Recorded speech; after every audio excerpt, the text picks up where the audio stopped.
आज बात करेंगे कि कुंडली हमारी नीचे से ही ऊपर की तरफ चलती है, ऊपर से नीचे की तरफ क्यों नहीं चलती है। दूसरा हम ये जानेंगे कि जो परादेवी हैं, जिनकी साधना करने के बाद हमें मोक्ष मिलता है, उनका क्रम क्या है, उस साधना का तरीका अक्सर क्या होता है। तो हमारे शास्त्रों में कहा गया है कि जब सृष्टि बनी थी तब नाद पैदा हुआ था और नाद के बाद शब्द आया और शब्द के बाद शब्दों के कंपन आए और कंपन उत्पन्न होने के बाद एक ऊर्जा का निर्माण हुआ जो एक गोला आकार के रूप में था, ऐसा हमारे शास्त्रों में कहा है। फिर वो गोला दो भागों में विभाजित हो गया, एक भाग कहलाया गया शिव और एक भाग कहलाया गया शक्ति, जिसको हम अक्सर अर्धनारीश्वर तंत्र में देखते हैं। अर्धनारीश्वर के रूप में देखते हैं आधे शिव और आधे शक्ति। अब शिव और शक्ति साथ कैसे है, इसका उदाहरण यमल तंत्र में दिया गया है। यमल तंत्र में कहा है कि जैसे एक अग्नि जलती है और अग्नि जलती है तो उसकी जो एक तपिश होती है वो तपिश शक्ति है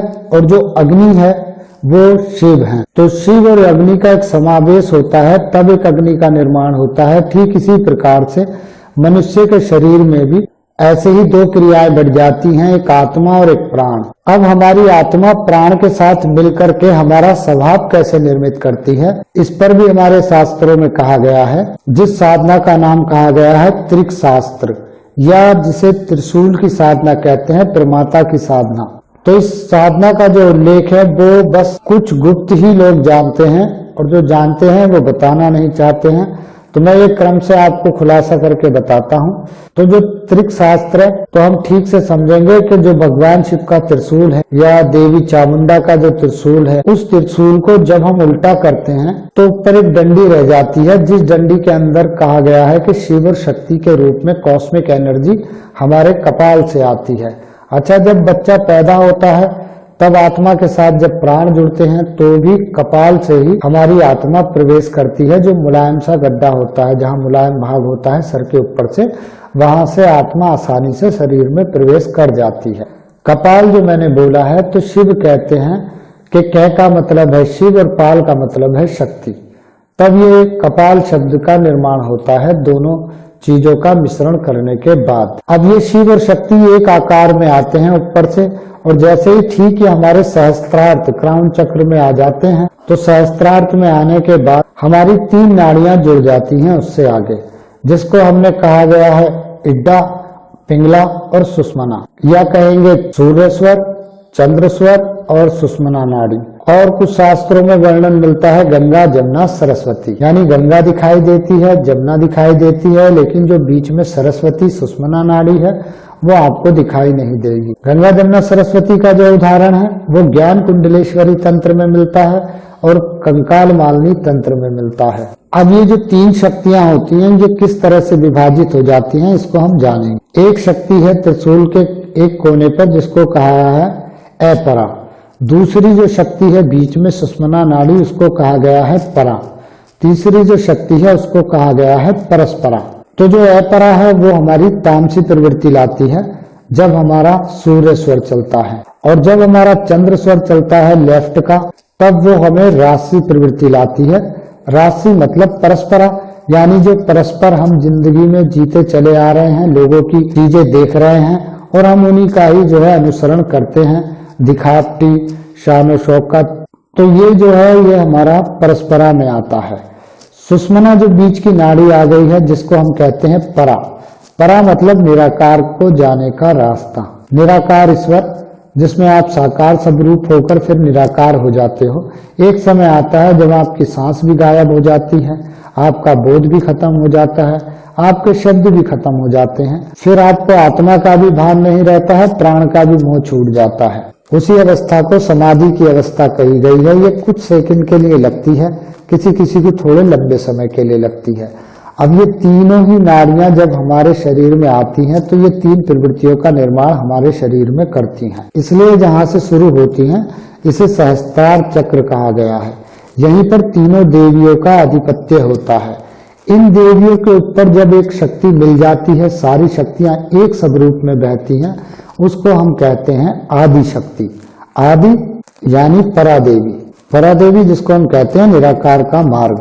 अब कुंडली जागरण से ही मोक्ष नहीं मिलता है, ना ही कुंडली जागरण कोई समाधान है। कुंडली जागरण एक पहली सीढ़ी है जो आपको करना होता है, लेकिन कुंडली जागरण करने के बाद तब आपको ये सहस्त्रार तक कुंडली पहुंचाने के बाद ये उसके आगे की यात्रा का प्रक्रिया है जो मैं आपको बता रहा हूं।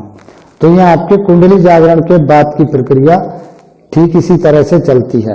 तो मोटा मोटी अगर हम समझेंगे तो शिव है अग्नि और शक्ति है ताप, और ये शरीर है एक तरह की हंडिया या बर्तन या तवा, जो भी आप समझ सकते हो।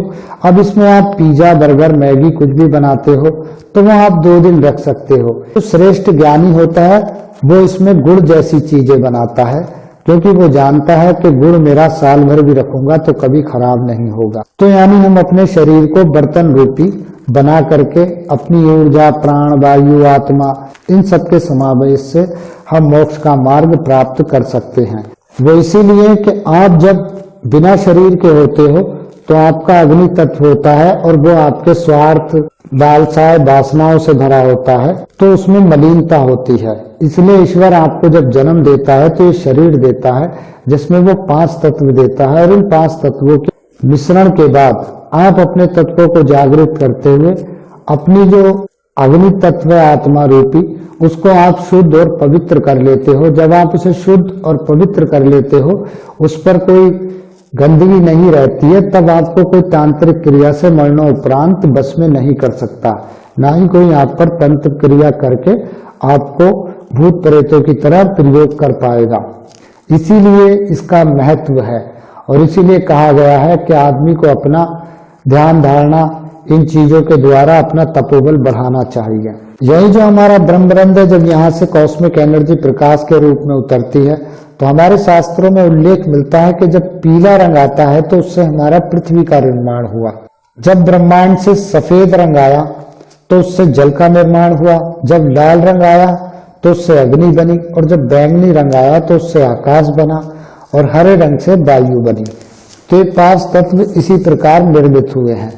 तो ये पूरी प्रक्रिया होती है भक्ति योग, साधना योग, ध्यान योग, जिसके द्वारा आप अपने कर्मों को शुद्ध करके, अपने पुराने कर्मों को काट करके और अपनी अग्नि तत्व को मजबूत करके आप जीवन में आगे बढ़ सकते हो। सर आपने सुना होगा कि लोग कहते हैं आत्मा 3 तत्वों से बनी है।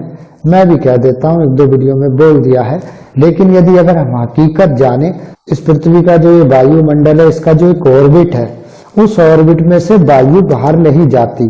ब्रह्मांड में एक तरह का वैक्यूम है, वहां कोई वायु नहीं है। तो अब आत्मा ब्रह्मांड में जाती है तो मतलब एक वो आकाश तत्व लेकर जाती है और एक वो अग्नि तत्व लेकर जाती है। तो ये भी लोगों को समझना होता है कि हमारी आत्मा के जो ब्रह्मांड और अग्नि तत्व है उसको हम किस प्रकार से शुद्ध करें और किस तरह से हम जीते जी भी ये जान सकें कि आखिर मोक्ष का मार्ग क्या है। तो ये गुप्त प्रकार की चीजें हैं जो मैंने आपको मोटा मोटी छोटे छोटे उदाहरणों से बताई हैं। यदि इसको पूरी विवेचना की जाए, पूरी तरीके से विस्तार पूर्वक समझाया जाए, तो मेरे ख्याल में एक बहुत मोटी किताब बन सकती है। मैं आपको कंफ्यूज नहीं करना चाहता, तो इसलिए मैंने छोटे छोटे आपको हिंट्स दिए हैं कि इस तरह से आप मोक्ष का रास्ता पकड़ सकते हो। और मेरा ये भी समझाने का प्रयास है कि आप कुंडली जागरण को ही अंतिम पड़ाव ना समझें। कुंडली जागरण तो एक बस साधन है, जैसे कि आपके पास एक कार आ जाए, बाइक आ जाए और उसको लेकर के आप अपनी मंजिल तक पहुंच जाएं, तो सिर्फ आप उस लायक बनते हो जो इस चीजों को आप कर पाओ जो मैंने अभी अभी पहले बताई हैं। तो ठीक से समझ लेंगे कि ये रास्ता बड़ा ही कॉम्प्लिकेटेड है और इसमें सिखाने वाले लोग नहीं हैं, आपको साधनाओं में उलझा देंगे, भूत प्रेत की, अप्सराओं की। तो इन सबसे बचकर यदि आपको चाहिए कि आप एक अनंत सागर में जाएं और जहां आपको जीवन मरण के चक्कर में ना पड़ना पड़े, तब आपको ये सब मार्ग अपनाने पड़ेंगे। और यदि आप चाहते हो कि ऐसे ही मलिनता रह करके नरक में रहना है, तो आप अपने हिसाब से अपना जीवन जी सकते हैं। तो ये था सहस्त्रार्थ का एक तरह का स्टेप कि सहस्त्रार्थ से आगे को हम कैसे चलते हैं। किसी वीडियो में मैं आगे बताऊंगा कि जब हम कपाल की यात्रा करते हैं, जो सर के ऊपर का मुलायम हिस्सा है, और वहां से जब आत्मा का गमन होता है ब्रह्मांड की तरफ को, तब हमारे साथ क्या क्या प्रक्रियाएं होती हैं। तो जो लोग चाहते हैं कि वो सत्य में अपने जीवन में बदलाव लाएं और अपने जीवन को मोक्ष की राह पर चलाएं और सही से अपने आध्यात्म को बढ़ाते हुए चलें, वो लोग मेरे इस कोर्स में जुड़ सकते हैं। इसमें मैं व्हाट्सएप पर चीजें देता हूं, तो इसकी एक वन टाइम फीस रहती है और फिर मैं बताता हूं किस किस स्टेप को कैसे करना है। तो जो भी लोग चाहते हैं कि वो अपने जीवन में सात्विक बदलाव लाएं, उन्नति लाएं, तो वो मुझसे जुड़ सकते हैं। और जिन लोगों को भूत प्रेत की साधना चाहिए वो मुझसे दूर रहें, क्योंकि मैं एक सच्चा मार्ग देने आया हूँ जो भगवान शिव ने माता पार्वती को शास्त्रों में बताया था 64 तंत्रों में। तो जिनकी इच्छा है अपना जीवन बदलने की, स्वयं पर कुछ मेहनत करने की, अपने आप को जगाने की, तो वो लोग शाम के 8 बजे से लेकर के रात के 11 बजे तक मुझे कॉल कर सकते हैं। तो हमसे जुड़े रहिएगा।